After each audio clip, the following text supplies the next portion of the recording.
You're right. You'll get there. You'll I'm get there. there. We I'm believe getting in you, there. Pete.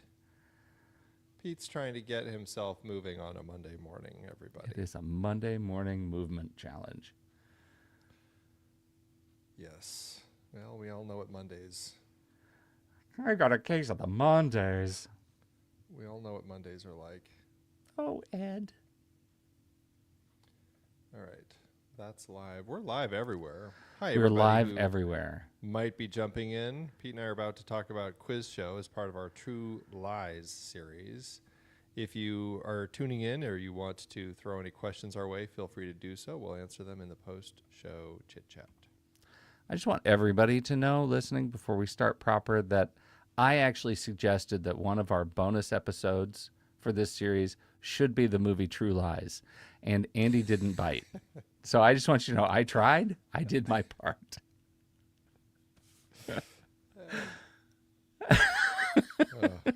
Don't know what I have to say about that one, but No, you got no. You were. It is indefensible. no, you know what? I think people are going to listen and go, makes perfect sense. I'm on Team Andy. Team Andy, my butt. Okay. I have a. Let me get the notes open. Are you ready? Shall we do it? Shall we pretend I was ready the whole time? Everything is ready for you. We're all waiting on you. I'm Pete And here we Wright. go. And I'm Andy Nelson. Welcome to the next reel. When the movie ends, Our conversation begins. quiz show is over. Mercy, what a grueling line of inquiry. Yeah, I didn't even need to write it down because that's a line I use in life all the time. It's one of the funniest lines, specifically because of how Martin Scorsese delivers it. God, he's so stupid good. It is stunning. funny. He's so funny. Yeah. Quiz show. Andy, we're talking about quiz show. Yeah. Next in our True Lies series. Yeah. Our True Lies series, stories of people who get wrapped up in their own fraud. And so far, we've talked about Can You Ever Forgive Me? Lee Israel. We've writing notes from famous authors. We've talked about Stephen Glass, Shattered Glass. We've talked about Richard Gere pretending to be that author that I can't remember. Clifford Irving. Yeah, writing a book that about Howard Hughes that Howard Hughes did not endorse. Yeah. And we've talked about The Informant as our bonus episode with Matt Damon being awfully too happy for everything going on around him. And now we're talking about Quiz Show. We've had, I think, central problems with all of these sorts of movies in this series. And it was my hope, it was my grand hope, that coming into Quiz Show, we might find a movie that fixed some of those problems. So I am very excited to hear your take on this film and your watch of it this time. I know we both have seen it many times, probably. Yeah. And so how did it hit you this watch? Just light me up. Give it to me. Well, I mean, I think you're right. I mean, it's been an interesting series because we're watching stories about fraudulent people, and it makes it a little harder to connect to the films because these people are just they're stealing, they're cheating, they're committing fraud in many different ways and lying to those around them, and it makes for frustrating protagonists to follow.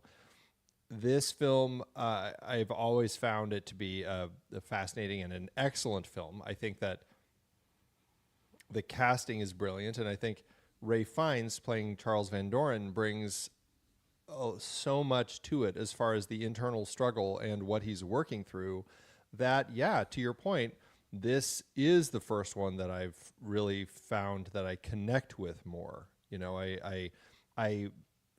I watch his struggle and I can see what he's working through, and it makes, for me, of the ones we've watched so far, the most compelling of the bunch. I really enjoy this film, and I enjoy watching his journey that he has.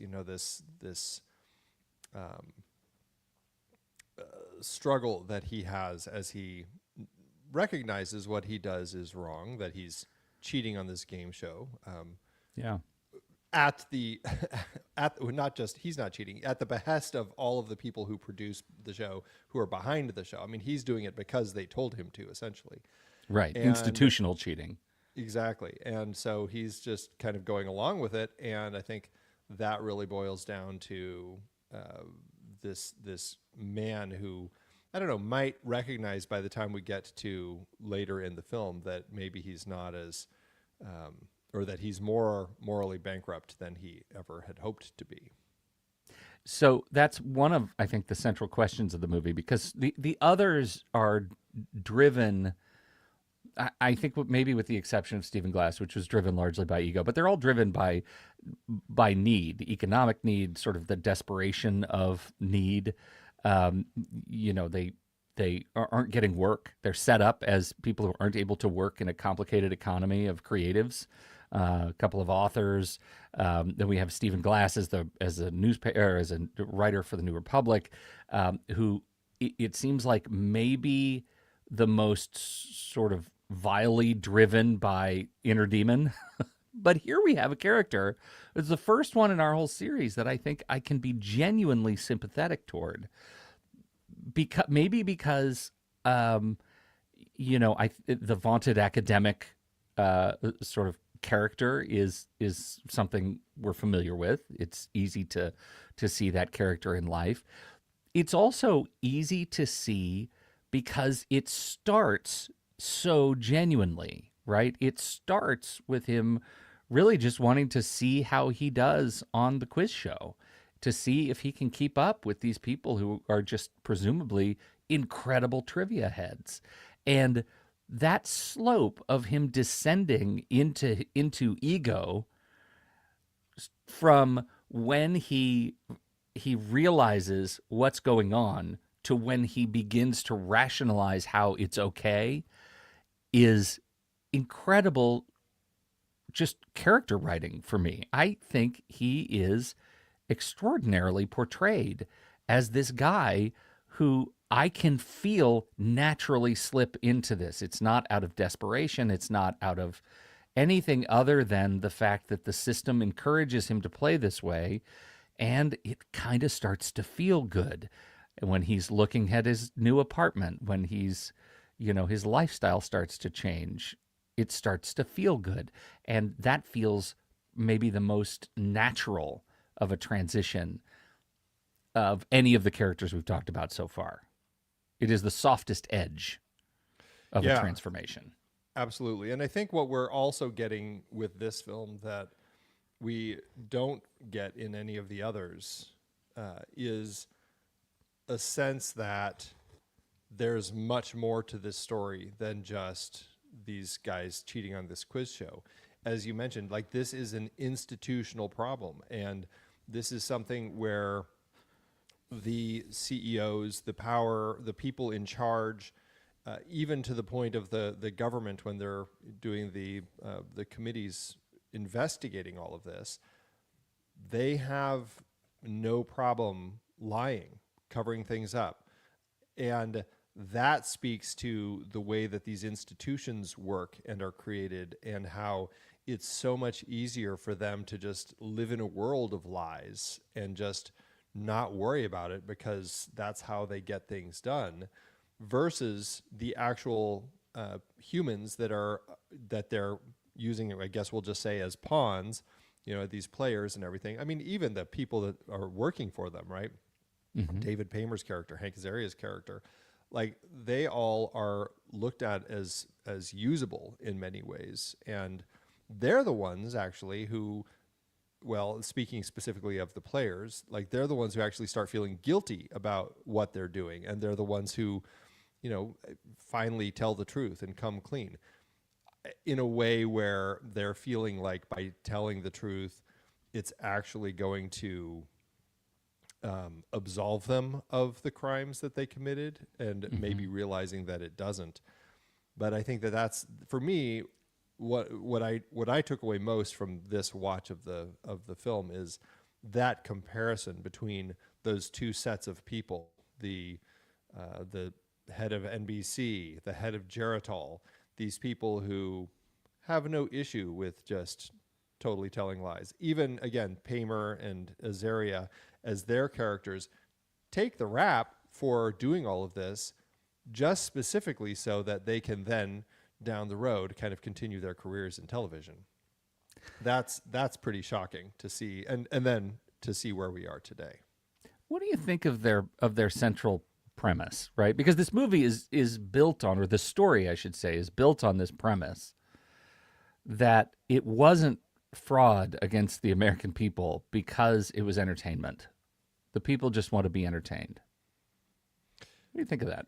Well, I mean, I think that that's an interesting angle that they can certainly take, but the problem is when they pitch it as something that's more than just entertainment. I mean, they're pitching this as a show with smart people in a contest, in a challenge, and they're completely scripting it. And we see the same thing happen on Real World and any of these reality TV shows where the producers are essentially scripting conflict into the actions that's going on so that you get more drama because that's what sells. I mean, but I don't think we would have that happening if this hadn't happened first. And they recognize that that's what the TV viewers want. But at the same time, in a show like this, where it is all about selling your smarts to people like, I mean, as Stempel's wife says, I was one of those suckers that believed you, to her own husband. She says that. And I think that's an important part. Like, these are people who are buying into the truth that they're seeing on television at this time. Yeah. I as we were watching it this round, it occurred to me for the first time, I wonder, just in terms of armchair historian, had NBC and Geritol sold the program to the public as, we're quizzing really smart people, we've given them all 1,000 questions and answers, and they're put in this hot box of pressure just to see if they can recall to compete to get to 21, because these questions are not easy. If they told the public they had given them the questions, do you think the public would have found it as compelling under the auspices of that honesty? And do you think the winners would have felt the same degree of sort of shame?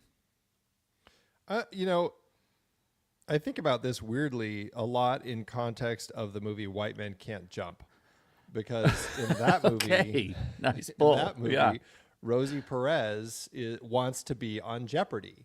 And one of the things that she's been studying and working hard to know a lot about is foods that start with the letter Q.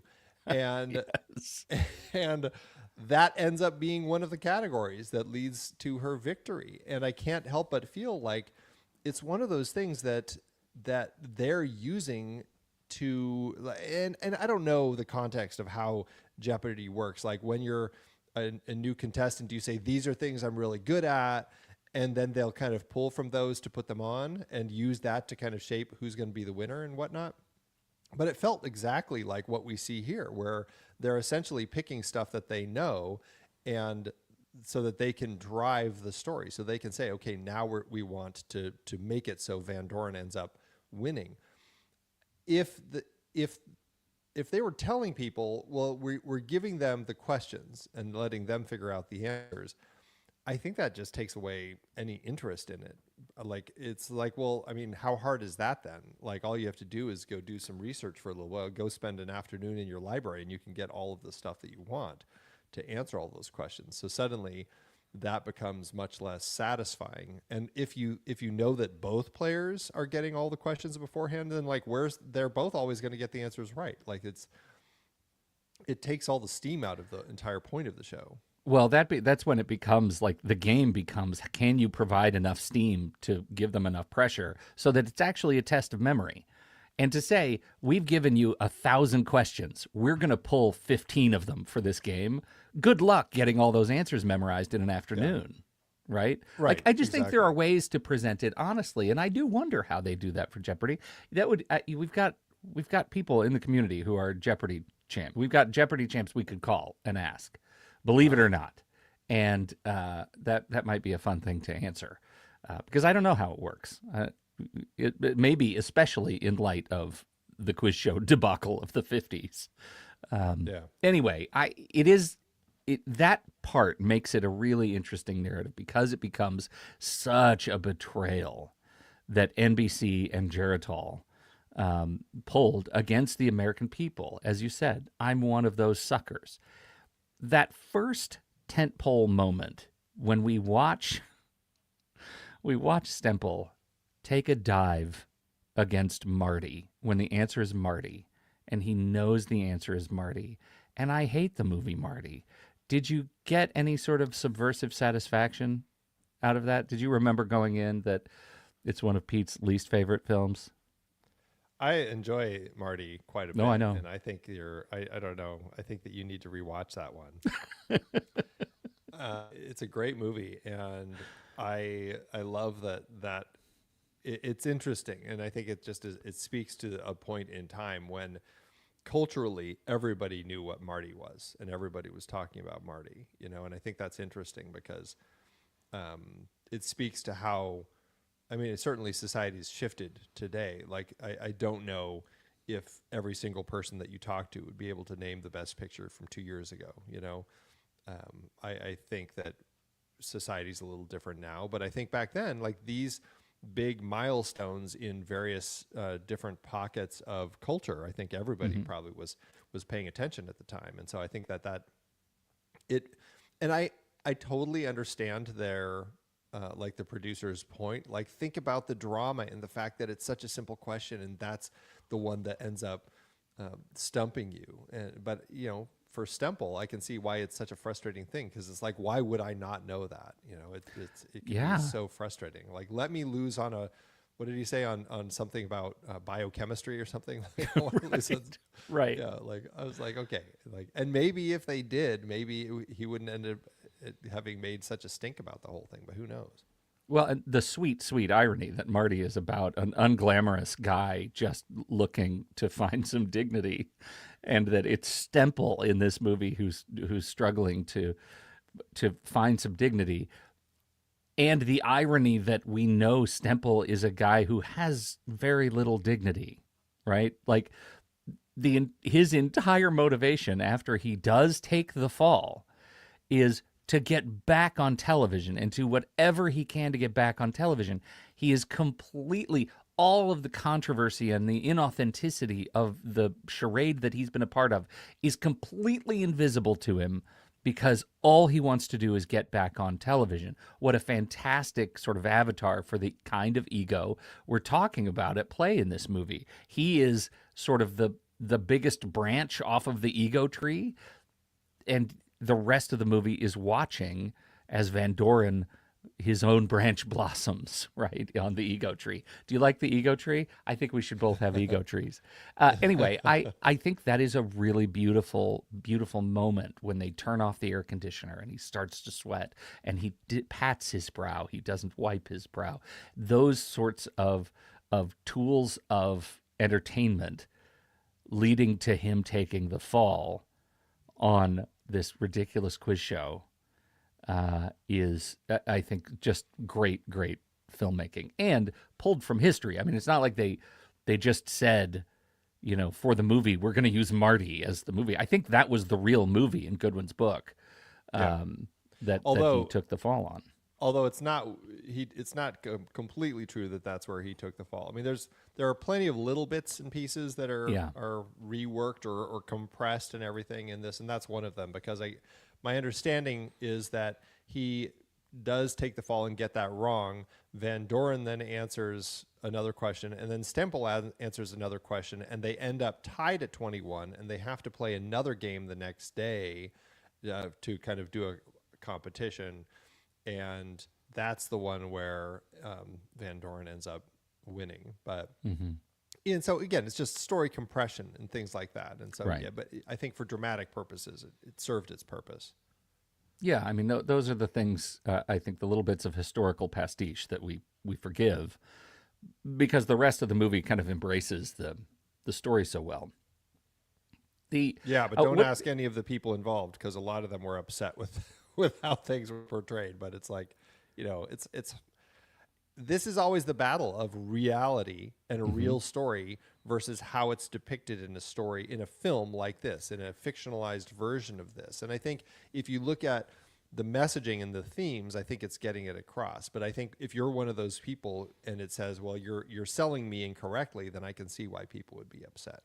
Well, this is a good enough time to talk about that as any. What do you tell us a little bit about some of the specific frustrations? Who felt wronged the most? Well, I mean, I just mentioned some of the stuff. Like I think Van Doren felt a little upset about some of the elements, the way that things played. Although he said he really liked the line when Stemple calls him Charles Van effing moron.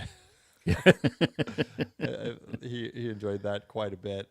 I think that I have to remember his name. Albert Friedman, who Hank Azaria plays, was upset with how much they made it look like he was involved in the whole thing. You know, I think he wasn't probably as involved as the film made him out to be. That was one reason that he was upset with it.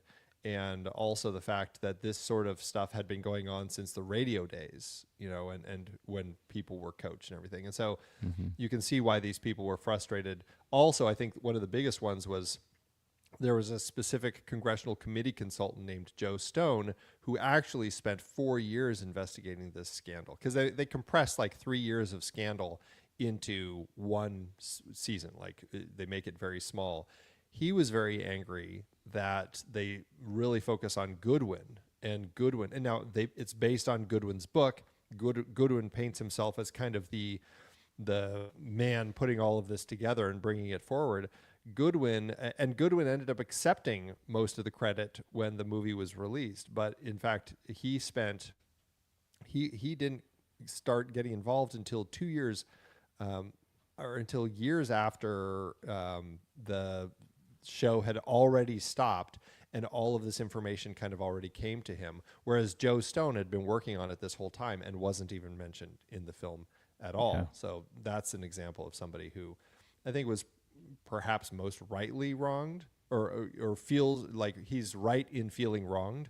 And you know, but again, it's, for me, I think I mean, all of the players may be changed and everything, but for me, like the context of the themes and the messaging of the story actually still comes across. And I think that's the line that they're walking. Yeah. And tip of the hat to Hank Azaria, right? First of all, second appearance in this series.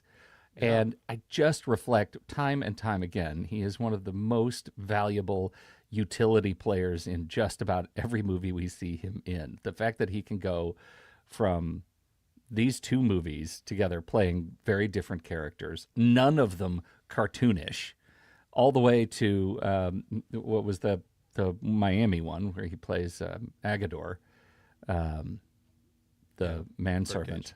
Birdcage. I mean, extraordinary. And I want to celebrate him whenever we can. What a fantastic performer. Which was between this and Shattered Glass. So yeah. He's always fantastic. Okay. Yeah, I think what we're getting to, and I think one of the central sort of theses of the movie is the act as that corruption doesn't actually need overt villains. No one in here is a villain. It's just a bunch of people who have something to gain by not asking questions. And it's only when somebody sits down and thinks, wait a minute, do I have a question about our process here? Do things fall apart? So when you say this has been going on since the radio days, it does make me wonder what the broader story is of the sort of cultural ethic of these game shows over the years. And in the radio days, how much easier would it have been to pull this off when no one can see what you're looking at as you're answering questions? I don't know, but that's a story I'd be very interested in. In the context of this one, no one's asking questions about process. No one's asking questions about class as casting. This whole case that there's always a Jew, then a Gentile that Stemple makes. It's a fascinating question that just goes into the artifice of the quiz show that I think the film portrays very well. I think that, yeah, the film tackles, that's what I find so interesting, is that it looks at so many different things, right? Like there's those race elements that we see. There's the world of fame and notoriety and the draw to it, and kind of like how it can change against you and rear its ugly head. There's family dynamics that we have between Charles and his father. And I think that we're seeing excuse me, so many different ways to kind of view the story and what they're trying to say. The big business, mass media, I think are huge ones, and I just think that we're. What's so fascinating specifically about this game show, and it's pitched several times, is how inspiring it is for young people to want to actually get educated, get better educated, to learn more so they can be like these people. And so they're selling like this pitch of making education exciting as entertainment. And that what happens when they do that, and how it can perhaps not necessarily work out as well as they want. Right. And what that story is such a juicy bit of bait to someone like Charlie Van Doren, right? Who is an academic who is standing behind the podium, and the quiz show is asking him to put on a bright red cape and be a hero. And that is tantalizing to a guy like this. Which leads us, I think, to my favorite relationship in the movie, which is the father-son relationship. Charles Van Doren and his dad, Mark, played by Paul Scofield. And the scene of the family at dinner when Dick Goodwin is sitting at their late afternoon picnic meal, and they're having their just battle of fantastic wit around. Like, I wish to God my family was full of that kind of wit. Like, just everybody was fast. Or that you knew that much Shakespeare, so you could just quote it back and forth like that. Like, it was nuts. I'm not lying, Andy. I went on to my books app and I downloaded the complete works of Shakespeare after this. Again, and I realize how many times I must have done that. Every time I see this movie, I'm like, I'm going to read Shakespeare now. I know. I haven't picked up Shakespeare since high school. Yeah. I'm going to do it again. It's not going great. But that sequence, I think, is another one of those tentpole moments, because especially it's a tentpole moment for Goodwin, right? For Rob Morrow, who I think is very good in this movie, and I very much enjoy watching him in this. This is one of those sequences because he also aspires to that level of intellect, and he's constantly talking about it. He was first in his class at Harvard Law, and he wants to and finds it fairly easy to fit in at this table. And you can kind of see how a guy like him is also invested in maybe not asking questions because his ego gets in the way. Like, at what point does he say, hey, I'm going to keep poking at this, versus I think I'll just pour another glass of wine and enjoy the company. So that table scene is full of such glorious, complex family social relationship that I think it really showcases a bunch of incredible performers at their best in just this like top level class A intellect. And it's just juicy. It's just juicy. Well, and I always, you can't have that scene without pairing it with the subsequent scene when Charles comes to Mark's classroom and has the moment where he finally tells the truth to his father that he has been one of these people who has been accepting the answers and cheating on this show. And they use a few lines throwing back and forth to kind of like, Charles throws a line at his dad as a jab, and his dad responds immediately with like, your name is mine, or whatever that line is. Yeah.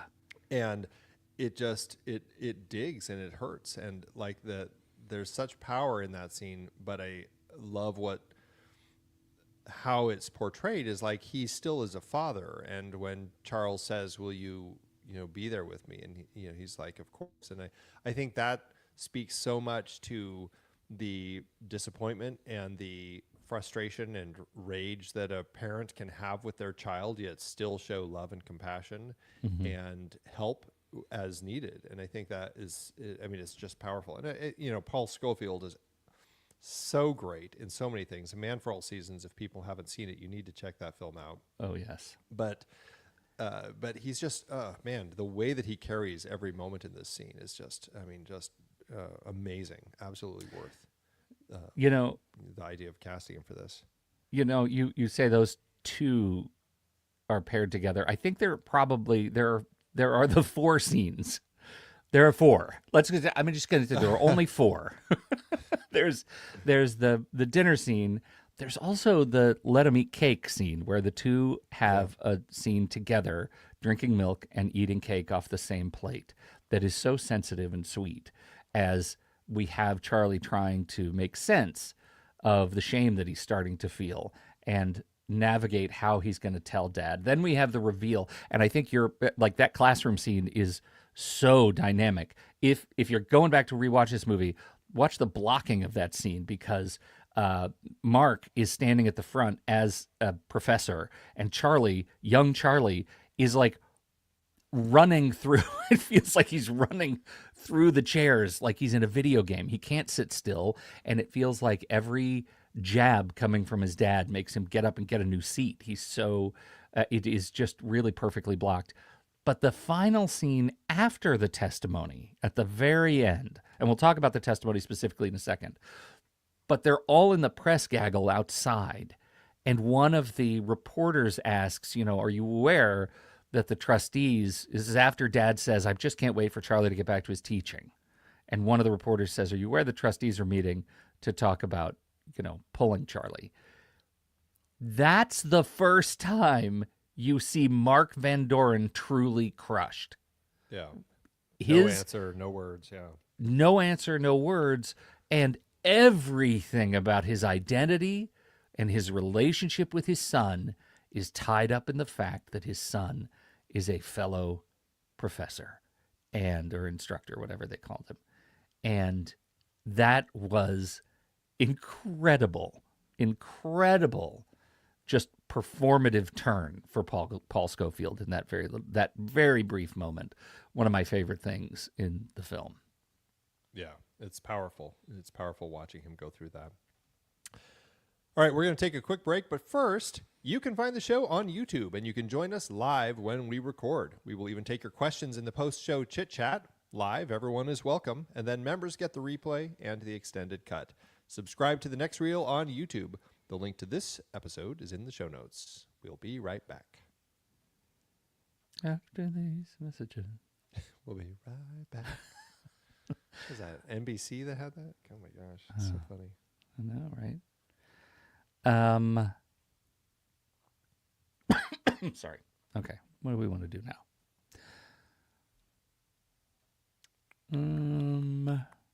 I've kind of been cherry picking through the list of things.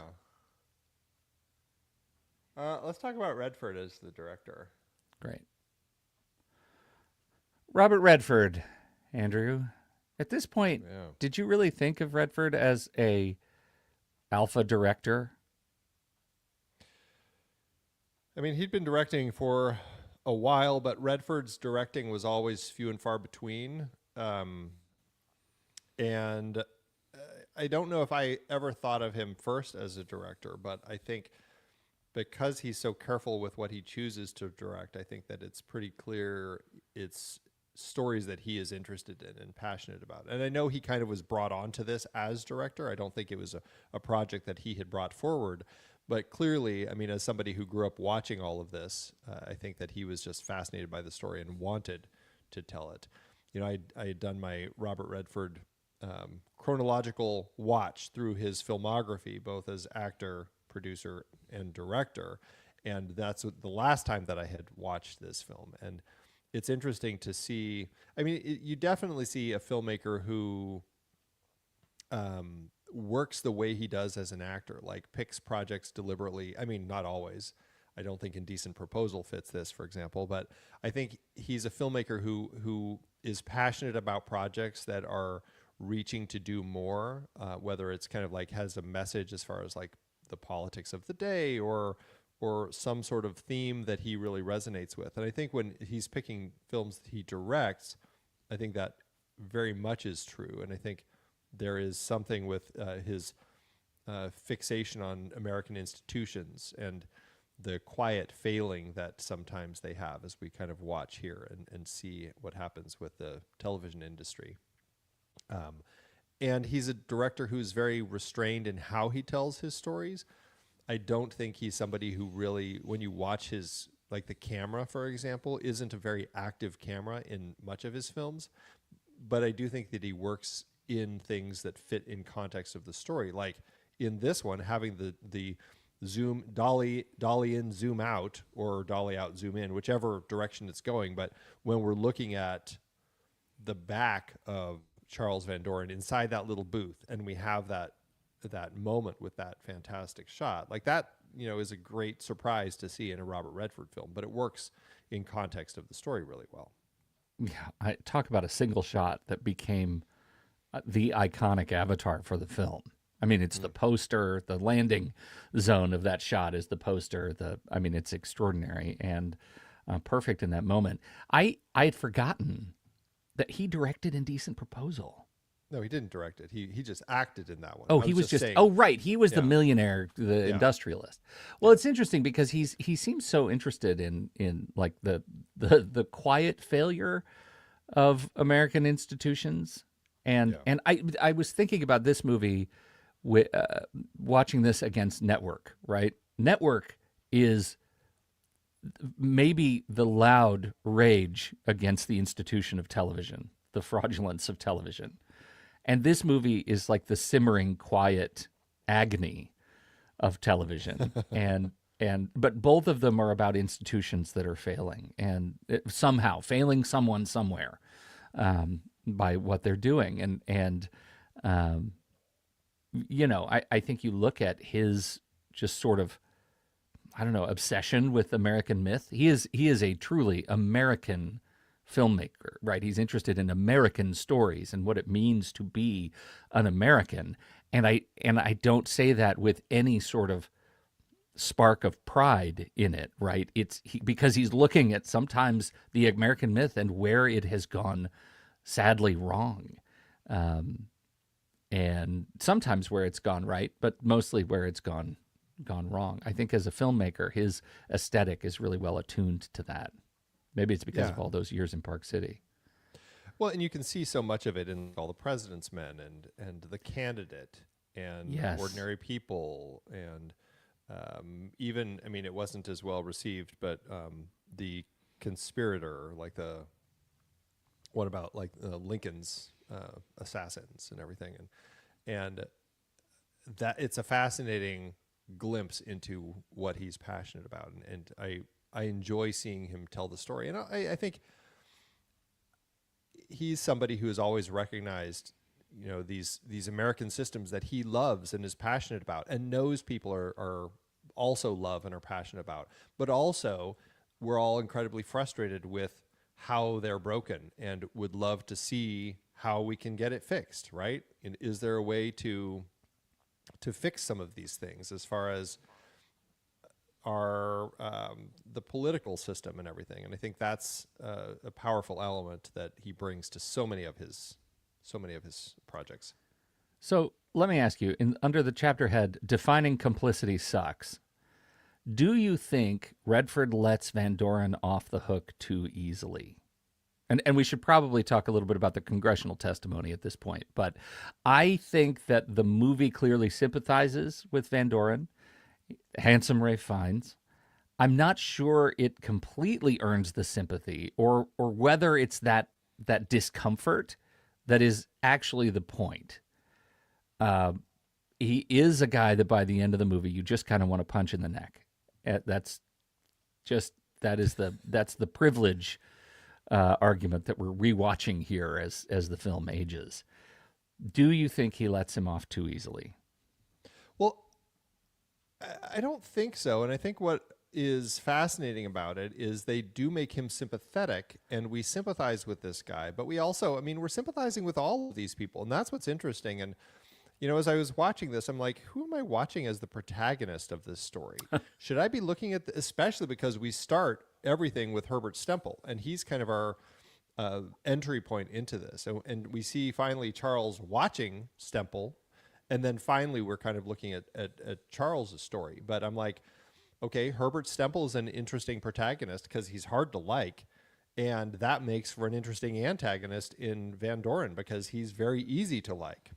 Mm-hmm. Or is it flipped where Van Doren is the protagonist and Stemple is the antagonist? Or is Rob Morrow the antagonist? Like, how is this story structured? And Paul Attanasio, who adapted the story into the screenplay, said it's kind of a changing protagonist over the course of the story is the way that he did it. He said there isn't a central protagonist. And I guess I can see it that way, but I don't know. The way I read the story myself is that Charles Van Doren's our protagonist. Stemple is our antagonist. They both have interesting journeys over the course of it. Like watching Stemple in that final moment after Van Doren's statement and then as he leaves is powerful. But for me, I think what makes all of that work so much is that we have grown to maybe not connect with why Charles Van Doren has made these decisions. I mean, geez, we get this point. This is what's so fascinating about Charles Van Doren. We get a moment where the head of NBC comes into him. This is after he's already left the show. And then you have Barry Levinson playing the Today Show host who comes in and offers him a contract to stay with the network. You have the head of NBC come in to talk to him and say, we want you to keep working with us, but we've got this legal form that you need to sign. We don't see him sign it. That seems like a moral choice because he's just like, well, if I sign this, doesn't it seem like that because they haven't even mentioned me, doesn't it seem like I'm calling myself out? And then we find out later that he did sign it, right? Like he's actually working for them because it seems like this big moral choice, and we don't know. It plays so well, and then it's just like, God, he makes such bad decisions. And that's what I love about him is like, he feels so human, and all of that I think plays so well. But what really sells everything for me as the film not taking it too easy on him is the fact that he tells the truth. And then 3 Congress people are like, I have to commend you for being honest. And like, you just want to punch these people. Yeah. And I'm like, are you kidding? Like, that's what was frustrating. But then you have that 4th one saying, look, I love that you're telling the truth, but you shouldn't be commended just for telling the truth. It's ridiculous. Right. And then everybody in the place erupts in applause. And Van Doren has to listen to that. And I think that's the moment where the film says, no, you can't sympathize with this guy. We're all on the side of the people applauding. He may have told the truth, but it doesn't absolve him of the crimes. And I think that is what the film is saying. I like that. And I think that feels better than just, oh, look, another handsome white man got off. Without any scratches. I think he has scratches. I think that I struggle at the end of the movie with figuring out how big a crime this was, right? Like, do you get a sense from all of the conversation, the congressional conversation, that nobody quite knew what they were doing, or like what they were working toward together, other than just general admonishment for doing this whole thing?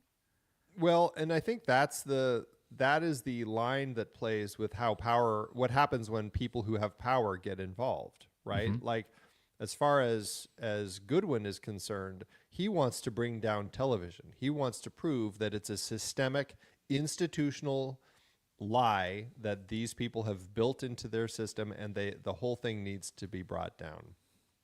Geritol doesn't want that because of the amount of sales that they have. I mean, what did he say? They're up 50% since the start of having Van Doren on the show. And the head of NBC doesn't want it. And he plays golf with the guy who's the head at the congressional committee. And that's all they talk about is like, oh, you were stuck in the sand for days. and like the way that they have that conversation really shows how power, when they get involved, it's like they're going to spin it however they want, and other people are just going to have to buy it. And both the head of NBC lies and says, I'm the head of this thing. I'm not paying attention to all this. I'm like macroscopic guy, and these people are making these decisions. It was all the producer. Like, he's the one who was behind all of this stuff. And of course, they already know that's Dan Enright, David Paymer's character. And they already have talked to him and know he's going to follow orders and do what he needs to in order to have a future in television. Same thing with the Geritol, Martin Scorsese's character. How would I know any of this stuff? Yeah. Yet we've seen them. We, as the viewers, have seen them in on these phone calls. So we know that they are very much privy to all this and pushing these decisions to happen. It is interesting as I think about this series. Again, this hammers home one of the central points of all of the movies we've talked about, that everyone in here is actually really talented and smart, right? Yeah. That Charles Van Doren is legitimately a brilliant guy and left this quiz show scandal and went on to Encyclopedia Britannica, where he ended up writing many books, editing many books. He was there for 23 years, retired in the 80s, died in 2019 which is not very long ago. I would have expected it to have gone sooner. But he went on to a successful career as a vice president at Encyclopedia Britannica. Same thing with Lee Israel, very talented wordsmith. Same thing with Irving, Clifford Irving, and Stephen Glass, all incredibly talented storytellers, caught up in the wake, kind of their own talent, of their own success, and pulled under.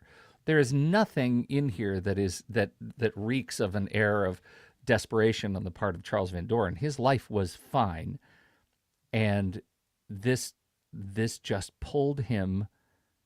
This ego pulled him under, and I think you're right. I think that end result, when that last senator says, "I'm not going to congratulate you for being honest," is a key.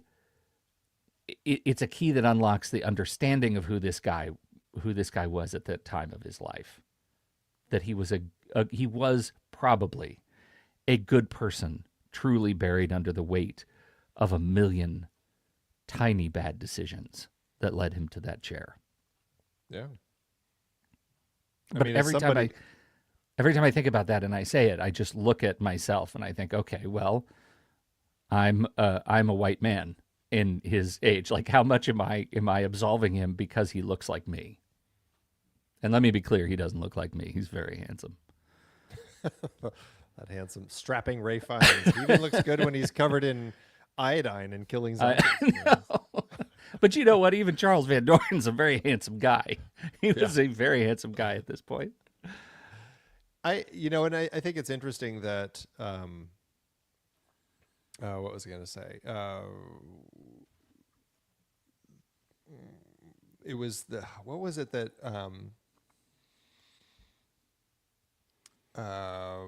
Goodwin's wife, they are having a conversation about him. What did they say? I can't remember. Do you remember it all? Mira Sorvino. She's talking to her husband about him. You'd think I'd remember right off the bat because she has so little to say in this whole movie. We can remember the one thing she says of any import. Yeah, I can't remember. Yeah, I don't remember. All right.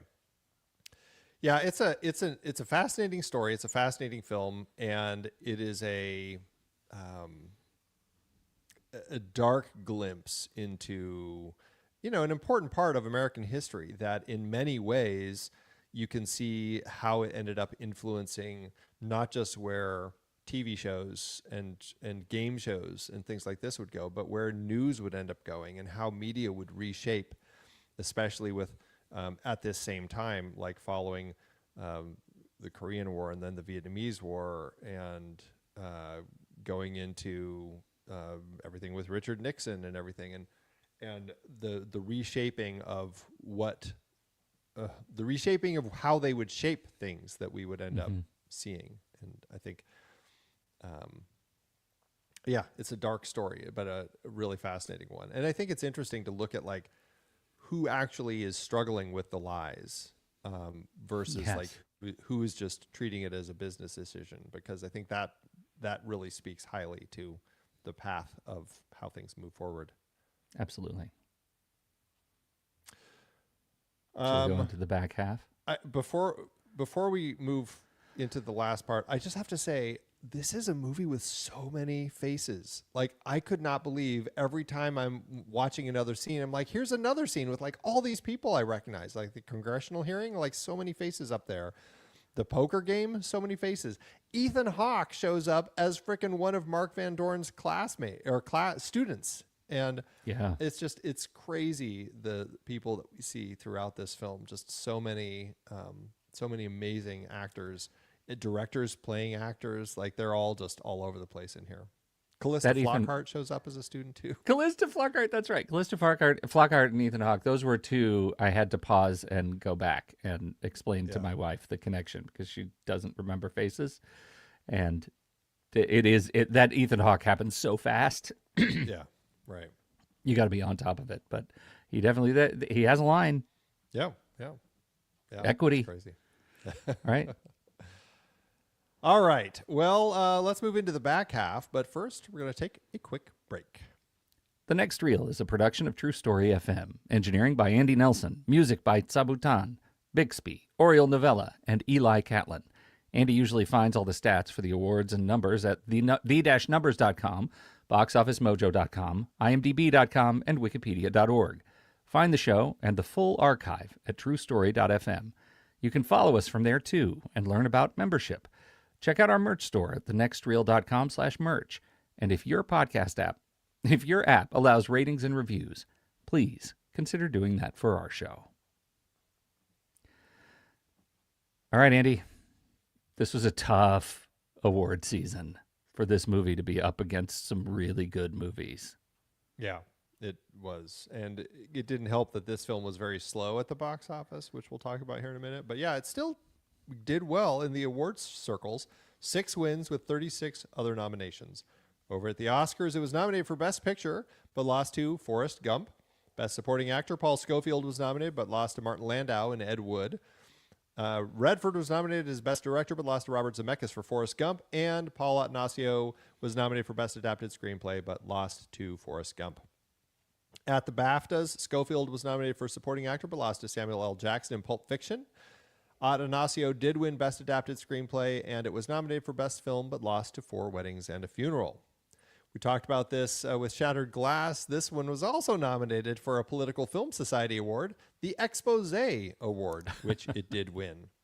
And I always enjoy these, the 2020 awards. This was a set of awards 20 years after the previous awards. So 2015, it was nominated for 5 awards. Best Picture, lost to Pulp Fiction. Best Director, lost to Quentin Tarantino for Pulp Fiction. Best Supporting Actor, Scofield, but lost to Samuel L. Jackson in Pulp Fiction. Best Adapted Screenplay, lost to The Shawshank Redemption. And Best Production Design, lost to The Hudsucker Proxy. You know, it's funny as I armchair recast this movie, about the only other person I can think of off the bat to play a compelling Mark Van Doren is actually Martin Landau. Can you see it? I can see it. A young Martin Landau, like the Yeah, I mean, I don't know, at this age. Mark Van Doren. Sorry, yeah, Mark Van Doren, yeah. Yeah. Who did I read that they were? They'd asked Paul Newman, which would have been a cool get, working with Redford, but he declined. I think he was working on Nobody's Fool at the time.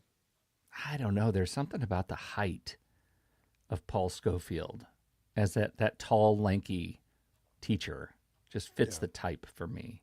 Yeah. All right. Well, talking about the box office, let's talk about the slow news. Well, for Redford's story about this notorious game show scandal, he had a budget of $31 million or $66.3 million in today's dollars. The movie premiered in New York City September 14th, 1994, then opened wide on the 16th opposite Time Cop, Princess Caribou, and Blue Sky. It started in 15th place, then as it expanded, ended up as high as 4th place.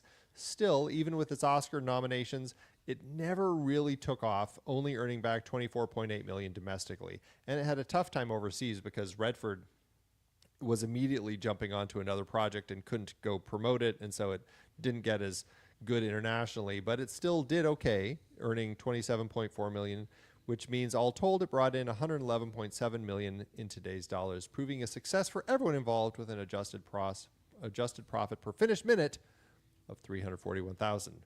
Actually making this the biggest adjusted profit per finished minute earner in this series. I expected this to be much worse news. It was a slow mover, but it still did well. And it's a series of small films. Shattered Glass, very independent. Same thing with Can You Ever Forgive Me? The Informant, it's Soderbergh, but I think it was a smaller Soderbergh. And I think it got a lot of buzz in the comedy circles and everything, but it just didn't make as much money back. And The Hoax was also very small. Big Eyes, we'll talk about that next week as far as how it did. Well, I'll tell you, this is one of my all-time favorites. I mean, I really adore this movie, and I love that it gives me such characters that I really appreciate being forced to reckon with their privilege. And this one captures intellectual privilege in a way that the others haven't yet. And so, I'm so glad we were able to shoehorn it into the series. Yeah, I really do enjoy this film. Every time I watch it, I am reminded of how great it is. I think it's an interesting film on this watch about it's not exposing just the corruption, but documenting how the corruption of the system really trains everybody to just kind of go along with it, teaching them who's going to be protected, who are we going to sacrifice, and then how easy it is for truth really to just end up being another performance. Yeah. We talked about we joked about the fact that Mira Sorvino had one insightful thing to say in the film and then was sidelined. That's not actually a joke. It is unfortunate. You want to talk about the absence of women's perspectives?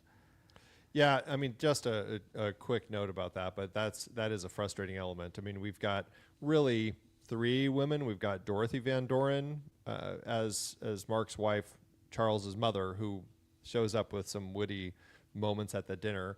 Mira Sorvino as Sandra Goodwin, and we have Johan Carlo as Toby Stemple, who actually has the most going on in the story. And I really enjoy her performance, particularly when she is made aware that that Herbie had known the answers, and she feels like she had been suckered, just like the rest of America. But yeah, very small otherwise. Very kind of disappointing how few roles for women there are here. Well, and I think it's an important note that all of the women knew right off the jump what was going on with these guys, and it feels like the film was like, shh, we're going to let this play out. Right? We don't want you to just ruin it for everybody. Let the men watch themselves fail. Yeah. Which is a strategy in and of itself. So yeah, right. Is what it is. And I just have to call out just the credits, the fact that we have like a slow-mo of just a crowd of audience members just applauding and laughing. Like, I think that's just brilliant because it makes it sink in how artificial the whole thing really is. Yeah. It's kind of a dark bit of credits. All right. Well, that's it. Great movie. Loved it. Great movie. And that is it for our conversation about Quiz Show. Next week, we're looking at the final film in this series, the True Lies series, the story of artist Margaret Keane and her second husband, Walter, who took credit for her paintings in the 50s and 60s. It is Tim Burton's 2014 film, Big Eyes. And now let's do our ratings. Letterboxd.com/thenextreel, Andy. That's where you can find all of the ratings and reviews of the shows that we participate in here at the Next Reel family of film shows. And I want to know, what are you going to do for this movie? I really enjoy this film. It's one of these interesting films that I always think is like, it's not a magnet film. It's not something I'm always drawn to. I always enjoy it when I rewatch it, but it's not something I feel the need to jump in and revisit too often. So it's hard to say 5 stars. Last time I watched it, I gave it 4 stars. I think I could go up to 4.5. I think is where I'm going to land with this one. 4.5 stars and a heart. I think on this watch, just the joy I have talking about it, the fact that I think it holds up so very well, I'm going to go all the way. I'm going to go all the way to 5 stars and a heart. This is one of those pinnacle movies for me. I deeply enjoy it. Yeah, you said it was one of your all-time favorites, so I'm Yeah. not surprised. Not surprised. Well, that averages out to 4.75, which rounds up to 5 stars and a heart. You can find the show on Letterboxd at The Next Reel. You can find me there at Soda Creek Film and Pete at Pete Wright. So what did you think about Quiz Show? We would love to hear your thoughts. Hop into the Show Talk channel over in our Discord community where we will be talking about the movie this week. When the movie ends, Our conversation begins. All right, let's do our little letterboxed bits. the letterbox dance. I'm not ready. Me neither.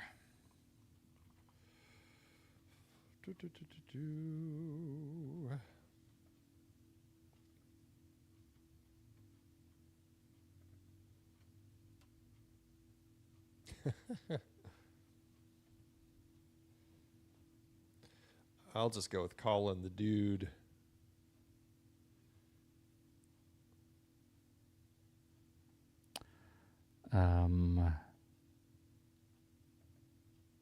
Okay.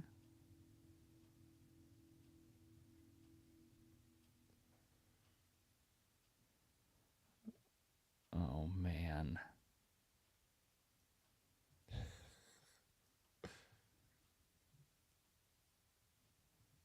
Okay. I'm going to do an excerpt. Oh, okay. All right. Letterbox giveth, Andrew. As Letterboxd always doeth. All right. I've got one. It's long, so I'm going to excerpt it. Ooh, I'm going to give you an abridged one. It is a heart from the one and only Mike Flanagan. Thanks to the wonderful people at American Cinematique, I was incredibly fortunate to see a pristine 35mm print at the Arrow with Rob Morrow in attendance. This is from 2024. One of my all-time favorite films, Quiz Show, hasn't aged a day since its debut in 1994.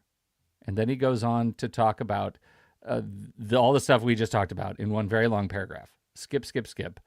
Television or no, this is a story about personal values, how easy it is to compromise them, and how the bright lights of show business can blind even the most upright of people, making it easy for them to lose sight of who they are and what they hold dear.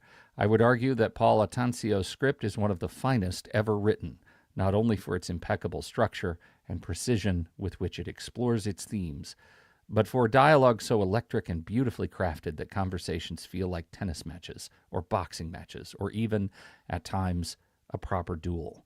One of the very best films of 1994, or any year for that matter. I appreciate it more every time I see it, and experiencing it in 35mm with Rob Morrow, seated just a few rows away, will be a memory I'll always treasure. I imagine I would treasure a memory like that too. Thank you, Mike Flanagan. Yes. And I remembered what I was going to say because of Mike Flanagan's, but Mira Sorvino is talking about Charles Van Doren, and it just totally left my mind again. Andy, you got to chase this thing down. I know. Oh, man. Do you want me to read it again? Do you think it'll trigger it? Yeah, right. That's so funny. Anyway, I'm just going to move on. I'm just going to do mine. Right. Screw it. I'm going to read Colin the Dude's 4 stars, no heart. The only Best Picture nominee to use Best Pictures as a plot point. That's actually really lovely. That's Far too good few point. Films use Best Pictures as a plot point. Is that the equivalent of saying the name of the film in the film? Which they do say. I know. Yeah. I don't even have to complain about this one. I thought it was used well. Yes, it was. All right. Thanks, Letterboxd. All right. We don't have any comments from anybody who'd been tuning in. So thanks everybody for tuning in. We'll be back next week to talk about Tim Burton's Big Eyes. See you next time. True believers.